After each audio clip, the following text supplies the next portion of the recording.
2020 não foi bolinho e 2021 a gente ainda não sabe muito bem como é que vai ser. Mas vem cá, você não está ouvindo toda hora as pessoas falando da saúde mental em dia? E como é que faz isso? É sozinho tipo DIY ou só com psicólogo mesmo? Chega mais que no vídeo de hoje eu vou contar como funciona a terapia e como encontrar um bom profissional, uma boa profissional. Olá, eu sou Rodrigo César e você está no meu canal. E como diz a música, vem comigo, let's take a trip. Na internet está rolando uma série de memes falando sobre a bolsa terapia, tamanha necessidade que as pessoas estão sentindo de trabalhar a saúde mental. Sim, algumas atividades elas possuem efeito terapêutico, como por exemplo ler um livro, passear, assistir uma série, um filme, mas eu vou falar hoje daquilo que a gente chama de ajuda profissional. E aí nós temos três grandes vertentes: os psicólogos e as psicólogas, as analistas e os analistas e também os psiquiatras e as psiquiatras.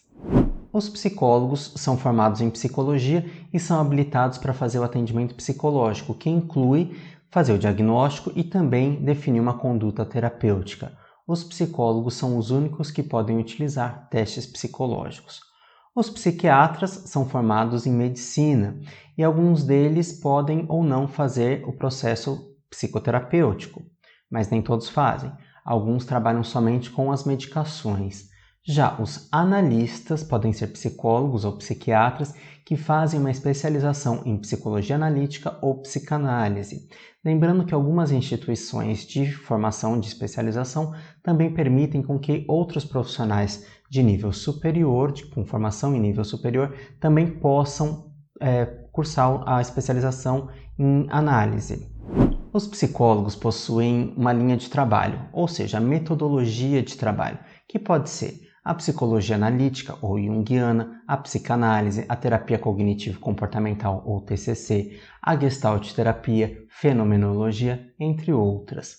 Eu sou psicólogo junguiano, ou seja, eu fiz a especialização em psicologia analítica, que foi fundada pelo psiquiatra suíço Carl Gustav Jung. Bom, eu vou falar primeiramente de elementos comuns das psicoterapias, de todas as abordagens, e depois eu vou mencionar sobre a psicologia analítica em específico.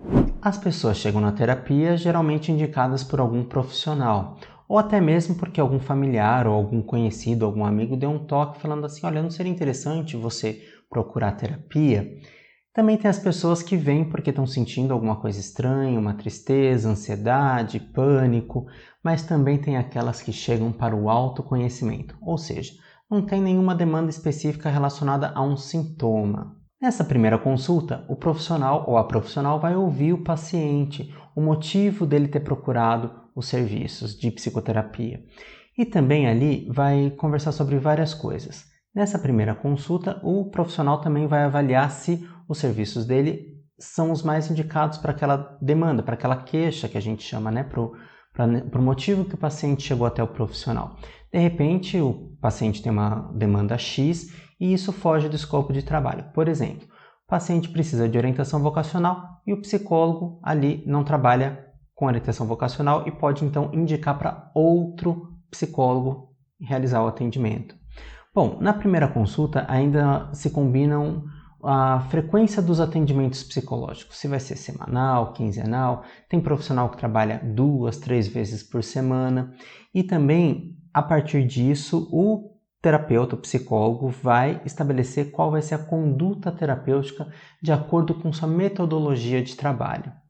Nós junguianos trabalhamos com análise de sonhos, com aspectos vocacionais independente da idade, com a crise da meia-idade, que a gente chama carinhosamente de metanoia.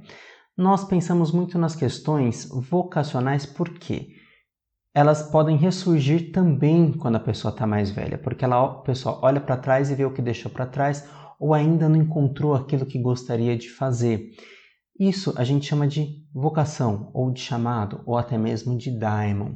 As pessoas também procuram os psicólogos junguianos por depressão, ansiedade, síndrome do pânico, entre outros motivos, terapia de casal, mas eu quero dizer que, independente do que seja o motivo da procura, nós estamos sempre muito presentes na sessão. Nós trabalhamos com o diálogo e por isso que a gente acredita que o vínculo é algo tão preponderante dentro da psicoterapia analítica, da psicoterapia junguiana.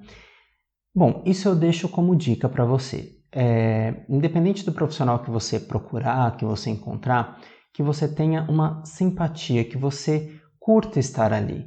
Não adianta fazer a terapia porque é o cara do convênio, a moça indicada por não sei quem, se não rolou o vínculo, se não rolou a empatia. Por isso que eu digo, pergunta se o profissional tem, por exemplo, Instagram, alguma rede social que te faça que te permita conhecer um pouco mais sobre o trabalho dessa pessoa. Tendo identificação não só com a pessoa e também com a visão de mundo, isso é muito importante. Nós junguianos acreditamos em muitas coisas para além da ciência cartesiana. Nós pensamos em vários aspectos, como intuição, como sincronicidade. Então, é importante que a pessoa que faça um trabalho com um psicólogo, com um terapeuta junguiano, também esteja alinhada com esse tipo de pensamento. Acredite que os sonhos possam trazer recados do nosso inconsciente para o nosso amadurecimento, para o nosso crescimento, para o nosso autoconhecimento. Por isso que é importante essa identificação, essa sintonia com este profissional. Lembrando que muitas vezes existe um mal-estar na terapia, porque a gente trabalha pontos que são feridas, e ali, às vezes, parece que é o psicólogo que pegou pesado, mas não, a gente vai sempre com um jeitinho e a gente precisa fazer esse trabalho que é mexer nessas feridas. E às vezes pode causar algum mal-estar, que isso seja compreendido. Por isso que, toda vez que acontecer algo que não está muito legal na terapia, isso deve ser falado também dentro daquele ambiente. Lembrando que tudo que for conversado dentro da terapia é sigilo terapêutico, nós não saímos falando para ninguém, aquilo morre com a gente. Quero lembrar você que a terapia online ganhou muita força nessa pandemia e tem sido um desafio também para nós, porque como que a gente vai aplicar técnicas que a gente utiliza no consultório no dia a dia, por exemplo, arte-terapia, análise de sonhos, como que a gente vai ter acesso àquele caderninho de sonhos, o paciente traz para a gente, grava um áudio, como é que vai funcionar isso? A gente sempre busca meios de fazer a melhor forma possível para acolher cada paciente, cada pessoa que chega até a gente. Por isso que experimente, caso você tenha curiosidade, caso você tenha necessidade. É um convite e não se sinta intimidado quando eu falo de arte-terapia. Ninguém está fazendo ali, por exemplo, algo que vai para um museu ser apreciado por nota. Não. É o que a gente chama de técnica expressiva do inconsciente.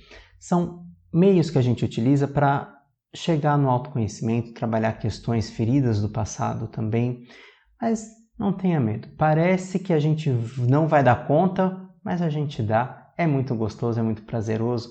Trabalhamos também, nós junguianos também trabalhamos com mandalas, por exemplo, não só as artísticas, mas mandalas de objetivos também. Agora, se você tiver alguma dúvida que eu não respondi nesse vídeo, pergunta aqui na caixa dos comentários e se você gostou do vídeo, deixa seu like para fortalecer o canal e aproveita para se inscrever porque hoje eu trago uma novidade. Nós teremos 3 vídeos por semana, às segundas, quintas e também aos sábados às 11 horas sobre arte, cultura, atualidades e uma pitada de autoconhecimento. Eu deixo o link das minhas redes sociais aqui na descrição do vídeo. Um grande abraço e até o próximo vídeo. Tchau!